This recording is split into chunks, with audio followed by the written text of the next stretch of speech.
Truck Talk. As a Weight Watchers group gathered for a routine weigh-in, the dieters got an idea of how far they still had to go. The floor underneath them collapsed, a Swedish newspaper reports. Newsflash, if you're going to be herding a bunch of fat people into one place, please make sure it's on the first floor.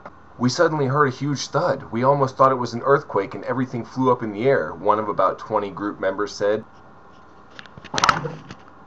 The floor collapsed in one corner of the room and along the walls. I'm going to take a wild guess and say that was the corner of the room that the snacks were in.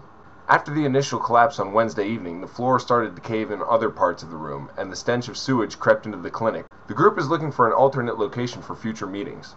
May I suggest some place like, the park? It might be slightly embarrassing to group together as a bunch of fat people, but at least you know that it won't collapse underneath you. And for God's sakes, don't hold it on a bridge.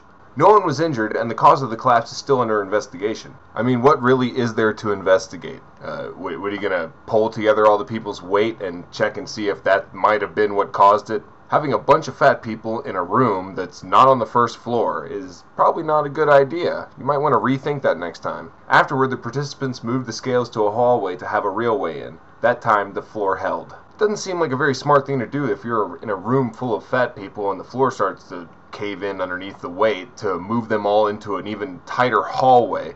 Thank God the construction was a little bit better in the hallway. My suggestion is to keep it on the first floor. No offense, but, don't hold it in an elevator, on an airplane, on a bridge. These are the kind of places you want to avoid as a group of overweight people, just for future reference.